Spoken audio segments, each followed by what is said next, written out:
This month of July is the 29th anniversary that Iranian operatives using diplomatic cover assassinated the head of an Iranian Kurdish dissident group and two others. And so we will be, in the near term, reminding people of Iran and the violence that they have, a lot of their attacks, assassinations, bombings, cyber attacks, kidnapping, hostage takings, hijackings, small arms attacks from 1979 to 2018. And we will be discussing that in every region of the world.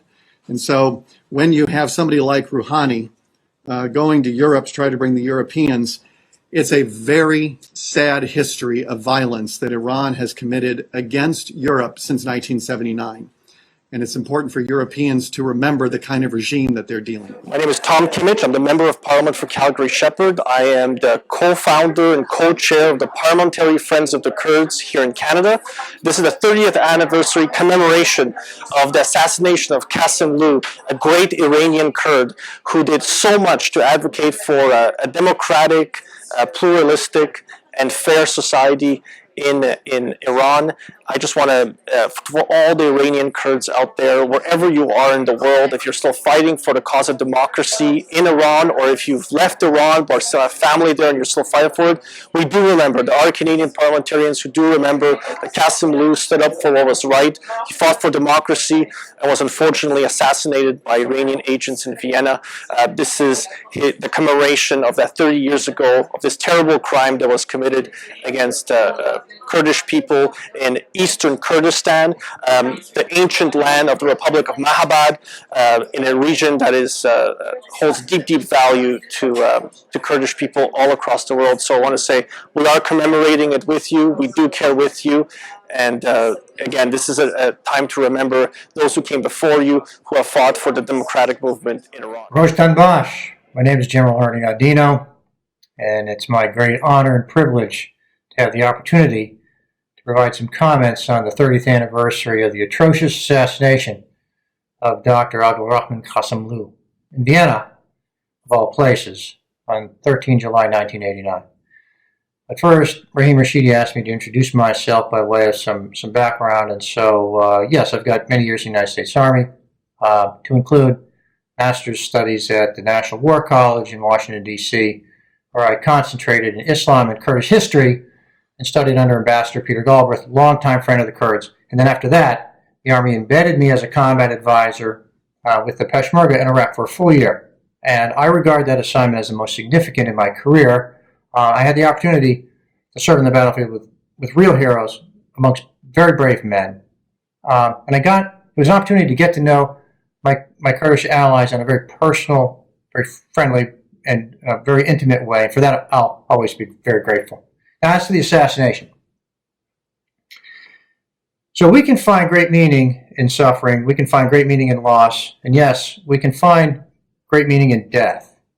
And Dr. Ghassemlou's tragic death itself has enormous meaning. And I think it's this. His death serves as a lesson to humanity as to how far we can trust the Islamic Republic of Iran. And the answer is not 1 millimeter, not at all. They could not be trusted in 1989 when Iranian operatives traveled from Tehran, under diplomatic cover, by the way, to Vienna to enter into negotiations with Dr. Ghassemlou, members of his team, and they killed them. And by the way, Tehran did this again on 17 September 1992 to Dr. Ghassemlou's former deputy and successor, Sadiq Sharafkandi. They killed him at the Mykonos restaurant in Berlin.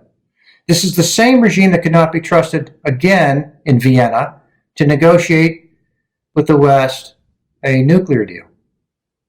It's the same regime that cannot secure the rights of its own citizens, cannot provide for their welfare and well-being. It's the same regime that cannot live in peace with its neighbors. It dominates Iraq. We all know that. General Qasem Soleimani, commander of the Quds forces of the Islamic Revolutionary Guards Corps, himself recently boasted that the Iraqi army is now a Hezbollah army. Can you imagine that? Tehran now dominates not just Iraq, but a land corridor all the way across Iraq, all the way across Syria to the shores of the Mediterranean and to Tehran's Hezbollah allies in Lebanon. Not since the time of the Persian Empire has Tehran enjoyed a militarily significant presence on the Mediterranean. This is certainly important to NATO because that's the NATO southern border. This is certainly important to the West, to the United States, and it is of very great importance, of course, to the Middle East. Yes, Iran is on the strategic offensive, and there's no evidence whatsoever to suggest that Iran will willingly back off of that strategic offensive. I wish that wasn't the case. Tehran will have to be compelled. But that's not me speaking, that's history. I'll give you an example. In 1988, Operation Praying Mantis, Iran had threatened to mine the Straits of Hormuz, and we told them that wasn't a good idea. They shouldn't do that. But Iran did it anyway. And so we sunk nearly half of their navy, and they stopped mining the Straits of Hormuz. Now, we can do that again. I hope we don't have to do that. But this, again, is a regime that cannot be trusted. This modern Iran is really the Iran of the lion, the sword, and the sun. It is not the land of the Pasdaran, the Quds forces, and the Ayatollahs. In January of 1946, there was a glorious dream that was nurtured in Mahabad by men like Qazi Muhammad, was carried forward by men like Dr. Abdul Rahman Ghassemlou, and it continues to this day. And I reiterate, it's a glorious dream. And so I'll quote General Douglas MacArthur in closing. There is no substitute for victory. Right, so I'm Congressman Michael McCall. I'm the lead Republican on the Foreign Affairs Committee. Yeah, you're right. It's the 30th anniversary of the horrible assassination that Iran perpetuated on the Kurdistani people and their leader. We need to remember this. But right now, the tensions with Iran are very high. Iran is getting very aggressive. I think the sanctions are working. I think their economy is crippled. They're showing acts of desperation now, particularly in the Gulf of Oman and the Straits of Hormuz, trying to stop energy tankers. And so the United States is taking a very strong but sort of deterrent defensive posture in the region. And it's all, hopefully, we'll be able to get the Iranians to the negotiating table to stop this terrorism they've been perpetuating really since 1979 and the overthrow of the Shah and the incoming of the Ayatollah. Peter Galbraith. I'm a former American ambassador and somebody who has been associated with the Kurdish cause in Iraq for 35 years. Well, the Iranian Kurds, and particularly the Kurdistan Democratic Party of Iran, the KDPI, was and is a moderate party seeking Kurdish rights. Ghassemlou was exactly the kind of charismatic, effective leader with whom Iran might have negotiated, and instead Iran murdered him, as it did his successor, Safarkandi Saeed. And so, these killings, of course, struck a blow at the Kurdish people in Iran, but they also struck a blow at Iran because they eliminated two men with whom negotiations were possible and where the Kurdish issue in Iran might have been resolved. And so, these murders, which were just criminal acts, cruel criminal acts, also were very damaging to the Iran and to the even to the Islamic Republic leadership. Well, it was for the European governments where the crimes took place to prosecute. They let some of the people who were responsible go. That should never have happened.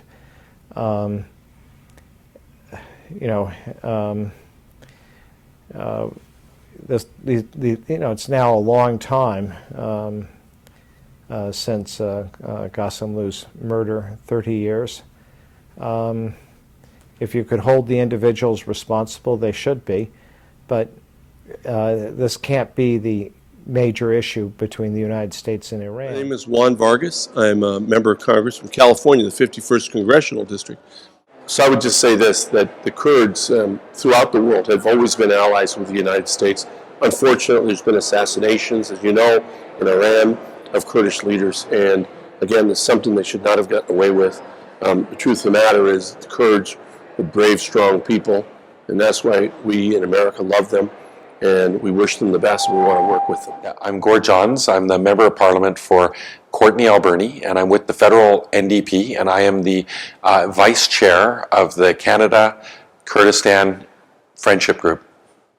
I think the all-party Canada-Kurdistan Parliamentary Friendship Group is a really important organization to strengthen and develop ties with Kurdish elected officials and Canadian elected officials, and I'm really excited about the opportunities and hopefully a Canadian delegation that will come visit Kurdistan, better understand your issues and your opportunities and ways that we can work together. And I think we're really excited about that, and I hope to get over there soon and have that opportunity to get to know the culture and the economy and the important needs of your region and ways that we can work together cooperatively. My name is Jim Karagianis, and I used to be the Liberal Member of Parliament for Scarborough Agincourt for 26 years. Now I'm a city councillor. I worked with the Kurds, not only the Kurds from Iran, not only the Kurds from Iraq, but also the ones from Syria and the ones from Turkey. I know firsthand the trials and tribulations. I visited the KRG. I've seen firsthand the people that are there from Iran and what they're trying to do, the Kurds of Iran. 13th of July 1989, 30 years ago, there was an assassination of Abdul Rahman Ghassemlou. He was an Iranian politician of Kurdish descent. Mr. Ghassemlou was the leader of the Democratic Party of Iranian Kurdistan, KDPI, from 1973 until the day he was assassinated. For years, they've been suffering. For years, they want justice. So I join the rest of the world in calling for the end of the Iranian regime, the return to democracy, and for Kurdistan, the four parts of Kurdistan, to unite as one nation. It is about time that we give them what it's due, their rightful due, to become one nation, one country, one people. Bill Rowe from Tennessee, and I'm ranking member on the Veterans Affairs Committee in Washington. Look, I think the Iranian people will decide what's going to happen in Iran, what their leadership is. I really believe that. I think right now there's obviously a lot of tension, but ultimately the Iranian people, of whom the Kurdish people are there, will ultimately make those decisions. And I hope it's done peacefully. Hope it's not done by war, but I think that's exactly what will happen. Oh, I think there are. There's no question about that in my mind. I think we have absolute proof that the Iranian regime is behind much of the terrorism in the region. Well, I think the message for them is that, and I've met many Iranian, not Iraqi, I've met a lot of Iraqi Kurds, but Iranian Kurds, is to keep doing what you're doing. Keep that torch of freedom. I know that's what you want, autonomy and freedom, and self-determination, I guess, just like we have in the United States. Well, I think the amazing thing is what tenacious people that the Kurds have been, and what great allies they've been in defeating ISIS. I don't know that we would have done it without the Kurdish help. Well, I see it a very good relationship. And just to let you know, I'm a physician by training, and at my university where I live in a small town of Johnson City, Tennessee, one of our physicians there makes regular trips to the Iraqi part of Kurdish part, I should say, and we've had Kurdish physicians come to our university for training. Well, I think one of the things, we've had a great relationship with the Kurdish people, and certainly the Kurdish people have the part of Iraq that I'm familiar with, not Iran as much, but Iraq that I'm familiar with, is functioning very, very well. I mean, they have a functioning government. We've had wonderful relationships with that, and I know it's a huge, huge issue for you and your people in Iran. where the Kurds live in Iran. And you were telling me, I didn't know it was 45 million Kurdish people, both in Turkey, Iran, Syria, and Iraq. You know, I think they are. No matter what I think, I think that those folks probably are our allies, and they don't have an opportunity to interact with us as much because they are in Iran.